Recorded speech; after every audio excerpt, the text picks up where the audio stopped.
परिचय। दिन में धूप खिली देखकर मन खुश हो जाता है। अगर बहुत गर्मी हो तो बादल आने और बारिश होने से अच्छा लगता है। वर्ष की किसी अवधि में जलवायु कैसी रहती है, उसी पर हमारी फसलें निर्भर हैं। मौसम इतना महत्वपूर्ण है कि उसका अनुमान रोजाना टेलीविजन, रेडियो और समाचार पत्रों में बताया जाता है। आइए मौसम और जलवायु के बारे में और जानें। उद्देश्य। इस पाठ के अंत में आप निम्न करने में सक्षम हो जाएंगे: मौसम और जलवायु के बारे में बताना, मौसम की रिपोर्ट समझना। मौसम। आपने कभी देखा होगा कि सुबह धूप निकलने के बाद अचानक बादल घिर आते हैं और तेज बारिश होने लगती है, या तेज बारिश कुछ ही मिनटों में गायब हो जाती है और चमकती धूप निकल आती है।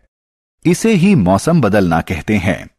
तापमान, आर्द्रता, वर्षा, पवन और अन्य कारकों को मौसम के तत्व कहते हैं। किसी जगह का मौसम इन्हीं कारकों पर निर्भर है। मौसम का संबंध हमारी पृथ्वी के वायुमंडल में होने वाले विभिन्न परिवर्तनों से है।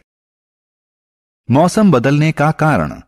मौसम इतनी जटिल प्रक्रिया है कि यह बहुत थोड़े समय में अपना रूप बदल सकता है। आप जानते हैं कि मौसम बदलने का कारण क्या है? मौसम में सभी बदलाव सूरज लाता है। पृथ्वी की सतह द्वारा ऊर्जा सोखना और परावर्तित करना। महासागर और वायुमंडल किसी जगह का मौसम तय करने में महत्वपूर्ण भूमिका निभाते हैं। इसके अलावा पृथ्वी की कक्षा का विचलन, महाद्वीपीय बहाव और ग्रीन हाउस प्रभाव से भी मौसम में बदलाव होते हैं। मौसम की रिपोर्ट। राशेल अखबार में मौसम की रिपोर्ट पढ़ रहा है। आप भी मौसम की रिपोर्ट देखिए। रिपोर्ट में आप देख सकते हैं कि तारीख, महीना और दिन तालिका की पहली पंक्ति में है।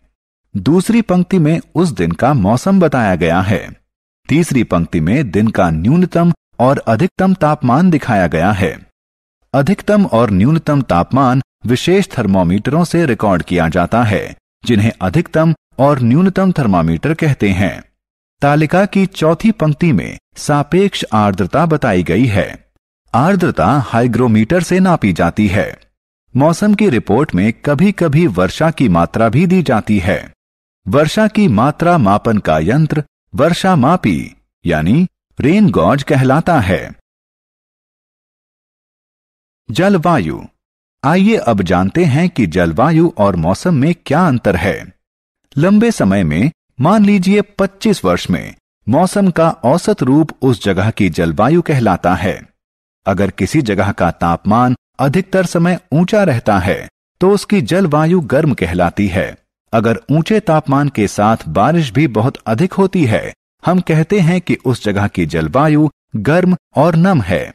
जलवायु की स्थितियां रिकॉर्ड करने के लिए किसी एक जगह के लिए एक महीने के औसत तापमान की गणना 2 चरणों में की जाती है।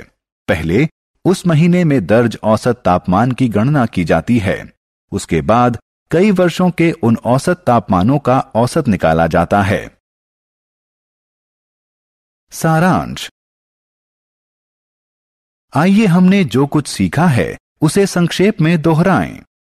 तापमान, आर्द्रता, वर्षा, पवन की गति आदि की दृष्टि से वायुमंडल की दिन प्रतिदिन की स्थिति को उस जगह का मौसम कहते हैं।